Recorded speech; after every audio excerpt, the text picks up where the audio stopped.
Back in 2001, there was this Goldman Sachs banker who came up with this really catchy acronym. It was basically just to market, a handful of emerging economies to investors. Yeah, literally just a financial marketing gimmick. Right, a total gimmick. But today, well, that catchy acronym has morphed into this massive 10-member geopolitical powerhouse, and they control, get this, roughly 30% of global oil production. Which is just staggering when you really look at it. It is. So welcome to today's deep dive. We are really thrilled you're joining us. Today, our mission is to unpack a geopolitical earthquake that is happening in real time right all around you. We're talking about the rapid, aggressive expansion of BRICS. It's a staggering transformation. Yeah. Because as of early 2025, this bloc, it now represents roughly 45% of the global population. Wow. Yeah, think about that for a second. Nearly half the planet. And they hold 37.3% of the global GDP, which, by the way, has officially surpassed the European Union's 14.5%. Wait, so almost half the planet's population, and they are beating the EU in economic output. By a wide margin, yeah. That is wild. So to figure out how we actually got here, we are synthesizing a really thick stack of heavy-hitting materials today. We're looking at a comprehensive 2025 report from the Carnegie Endowment for International Peace, some really interesting analyses from the European Parliament think tank, recent CGTN polling data from May 2026, this is right around the Xi-Trump summit, and a few scholarly articles on Sino-Russian relations. It has also said it's a really complex web of sources, but honestly, it's absolutely essential if you want to understand the sheer scale of the global rewiring that's taking place right now. Exactly. Now, before we jump in, just a quick but really important note for you listening. Our sources today contain some highly politically sensitive topics. We're going to be discussing the policies of U.S. administrations, including Donald Trump's America First agenda and his tariff threats, as well as the overarching strategies of nations like China, Russia, and Iran. So our goal in this deep dive is just to impartially report the views contained in these think tank reports and polls. We are not taking sides, and we are absolutely not endorsing any political viewpoints. No, not at all. We're simply here to convey the ideas, the data and the strategies from the original source material so you can understand this shifting landscape for yourself. Exactly. We're looking strictly at the mechanics of this shift, right? Not the morality of it. Right. Okay, let's unpack this. Let's establish what BRICS actually is right now before we figure out why all these countries are suddenly flocking to it. So at the Kazan summit back in October 2024, the original 5 members, that's Brazil, Russia, India, China, and South Africa, they welcomed Egypt, Ethiopia, Iran, and the United Arab Emirates. Yeah, a massive expansion. Huge. And then in January 2025, Indonesia officially became the 10th member. So the European Parliament think tank, they note this isn't just about economic numbers anymore. It signals a shift away from, American unipolarity toward what they call a multipolar world. But I do have to push back a little here. Is it really a multipolar world, or are these countries just trading American dominance for Chinese dominance? Well, that is the exact tension at the heart of this whole expansion. To answer that, we really have to look at the primary shared interests that is driving these wildly different nations together in the first place. Okay, what is it? It's about mitigating their vulnerability to U.S. economic dominance and diplomatic coercion. They are actively seeking alternative development financing, and they're primarily doing that through the New Development Bank, or NDB, which BRICS established. Okay, let's break that down mechanically. Because if a developing nation needs money to, say, build a highway or a power plant, they usually go to the International Monetary Fund or the World Bank, right? Traditionally, yes. So how is the BRICS New Development Bank actually different? It really comes down to conditionality. Okay. When the IMF or the World Bank issues a loan, it almost always requires the borrowing country to implement structural economic reform. Like austerity measures, that kind of thing. Exactly. And sometimes they demand political conditions, too. Yeah. Like anti-corruption measures or very specific human rights standards. But the BRICS Bank operates on a totally different mechanism. Oh, I see. These developing nations, they want financing without Western political conditions attached. They want the capital to build that highway without having to restructure their entire domestic policy to please Washington or Brussels. So joining BRICS is essentially like buying geopolitical insurance. That's a great way to put it. Yeah, like you might have a perfectly fine relationship with the West, your economy is ticking along fine, but you want a backup policy just in case you ever get locked out of the global financial system or, if you suddenly need diplomatic cover. That is a highly accurate way to frame it. The Carnegie Endowment Report actually points out that Brazil has historically used BRICS in exactly this way. Really? How so? They use it as a literal shield. For instance, the BRICS nations provided diplomatic cover for Vladimir Putin after the annexation of Crimea in 2014. Oh, wow. And they actively supported Brazilian President Jair Bolsonaro in 2021 when he was facing intense international isolation. It's a buffer. So the insurance policy definitely pays out, but what fascinates me is that while they all want the insurance, they seem to want very different things from the actual policy. What's fascinating here is how deeply divided the members actually are on their ultimate grand strategy. You really have a spectrum. Okay, walk me through the spectrum. Well, on one end, you have countries like Russia and Iran. Their primary objective is to build a sanctions-proof, explicitly anti-Western bloc. Russia is heavily sanctioned, so they see BRICS as a laboratory for developing alternative financial tools to actively undermine Western dominance. Right, they want to build a whole new fortress. Exactly. But then you contrast that with countries like the UAE, Brazil, and India. They have absolutely no desire to blow up their relationships with the United States. They want to keep their options open. Right. India and Brazil are actively hitting the brakes. They're trying to prevent the group from sliding into an anti-Western posture. And the UAE specifically states that joining BRICS is just a pragmatic way to expand its economic partnerships, not to wage an economic war on the West. Which brings up a huge logistical question. I mean, if they all want completely different things politically, what is the actual glue holding this 10-member bloc together? The theoretical glue is economic integration. Let's look at Egypt, for example. The Carnegie Report highlights that Egypt desperately needs to trade in national currencies. Okay, and for anyone listening who wonders why a currency issue in Egypt matters, let's explain how this actually breaks their economy. Why is trading in national currencies such a big deal for them? So, mechanically, international trade is mostly conducted in U.S. dollars. Right. If Egypt wants to buy solar panels from China, they usually have to convert Egyptian pounds into dollars and then pay China in dollars. But Egypt has suffered these severe foreign currency crises. They literally ran out of dollars. Oh, wow. Just completely out. Yes, which led to massive devaluations of their own currency. Yeah. So if they can trade directly with China in local currencies, like setting up a system where they just swap pounds for yuan, it bypasses the need for U.S. dollars entirely. It's an economic lifeline. Okay, it sounds great in theory, but what happens when Egypt buys a ton of stuff from China, but China doesn't buy much from Egypt? China just ends up sitting on a mountain of Egyptian pounds they don't want, right? Precisely the friction point. Yeah. The mechanics of local currency trade are incredibly messy when those trade imbalances exist. But the desire to figure it out is strong.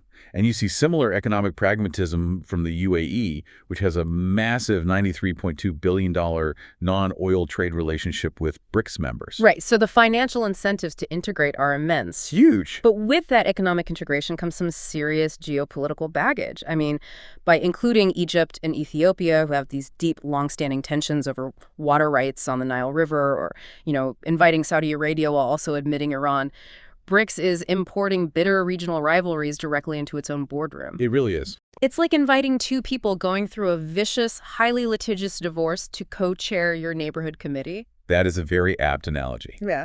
And hovering over all of this committee drama is China. The Chinese economy is larger than all the other BRICS nations combined. Which is wild to think about. It is. And that makes Beijing the undeniable gravitational center. But it also creates intense anxiety among the other members. I imagine India must be feeling that anxiety the most, considering their border disputes with China. Oh, absolutely.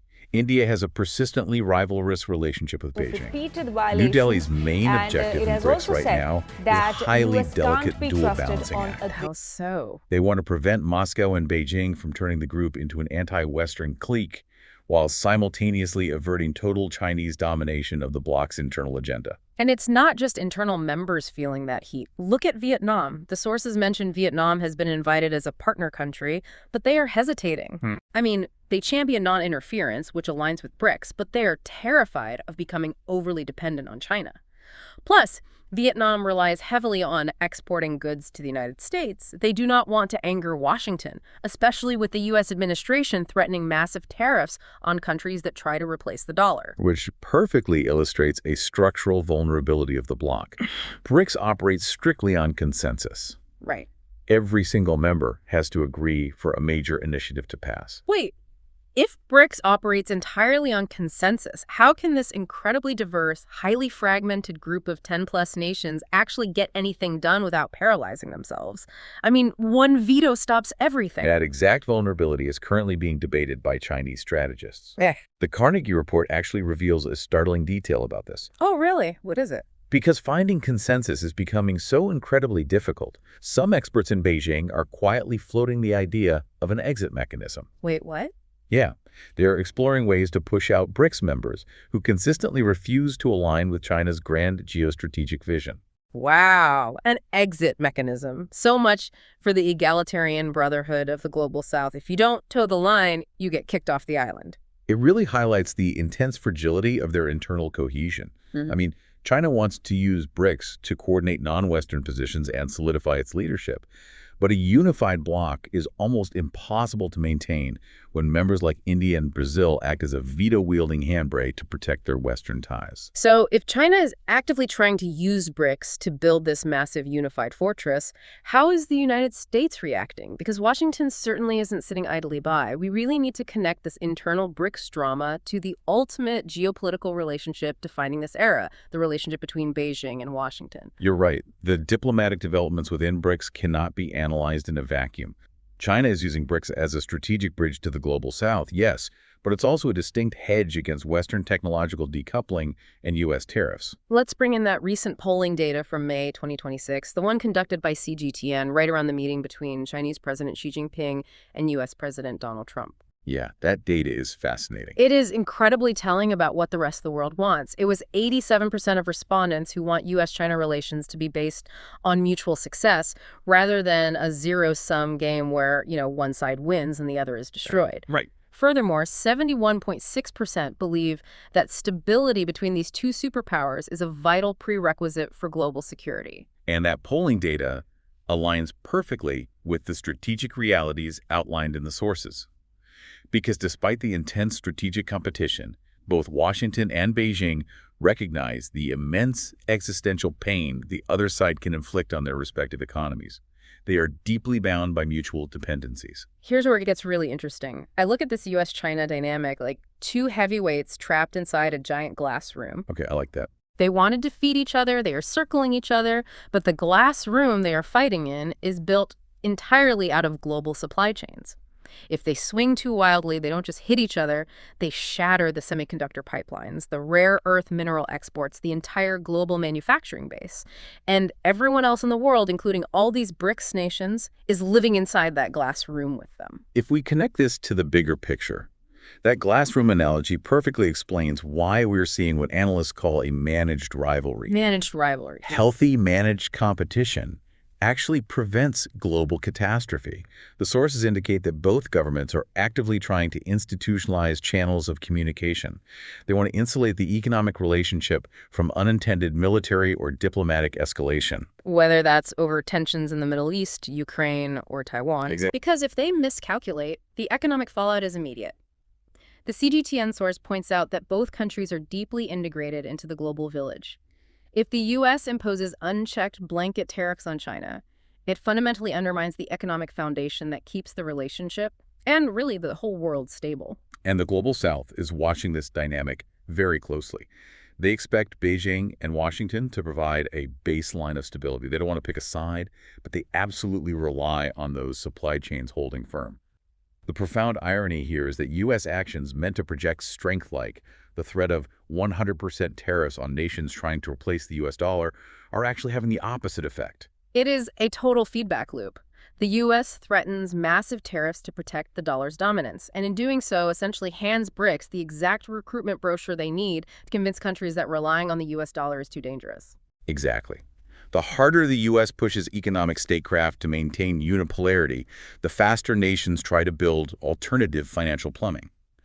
But as long as the U.S. and China keep their core rivalry managed, the global system doesn't collapse. So if the U.S. and China settle into this tense managed standoff, what does the future world order actually look like for everyone else? Are we heading into a reality where the United Nations and the World Bank are just replaced by BRICS? Not replaced, but systematically bypassed for specific needs. Oh, interesting. The future of multilateral governance, according to the sources, is going to be characterized by networked multilateralism. Okay, networked multilateralism. We need to translate that. Are we talking about something like pop-up shops for diplomacy? Yeah, kind of. Like instead of going to the giant UN supermarket where you have to buy into the whole global agenda, countries just go to a specific pop-up network to negotiate a climate deal, and then a completely different pop-up network for tech standards.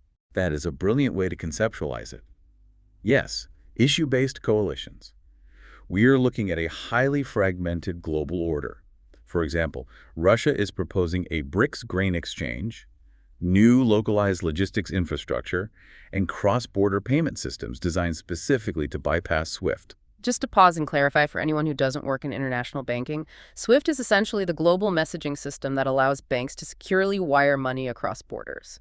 And because the U.S. and its allies have immense influence over it, they can effectively ban a country like they did with Russia from the global financial system.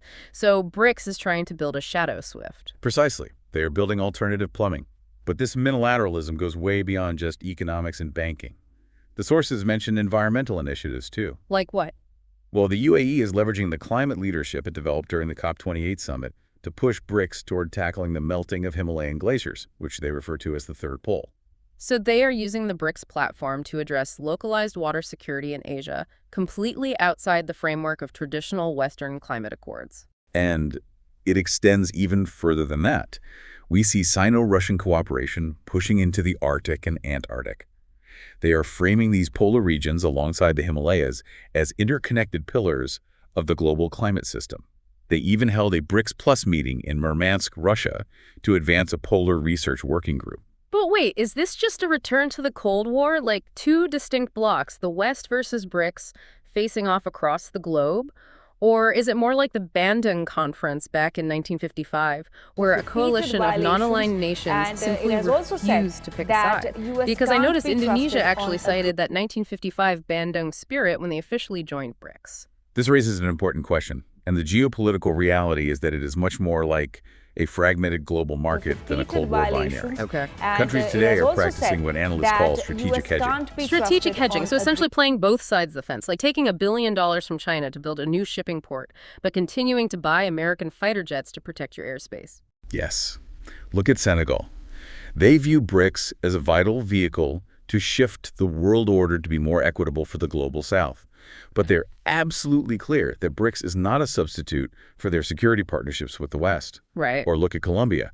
They desperately want investment flows in infrastructure from China and India, but they refuse to jeopardize their structural security ties with the United States to get it. Even Saudi Arabia, a massive historical U.S. partner, is playing this game. I mean, they're deepening ties with emerging economies through BRICS to support their domestic economic goals, but their engagement is entirely pragmatic. It's about maximizing their economic benefits and options, not ideologically aligning with an anti-Western crusade. They keep the U.S. for security and engage BRICS for economic optionality. It requires a tremendous amount of diplomatic agility. These nations are balancing their absolute need for Western security architectures with the attractive, condition-free financing that BRICS provides. So, what does this all mean? We have covered a massive amount of ground today, from the mechanics of currency swaps in Egypt to the fragile glass room of U.S.-China relations.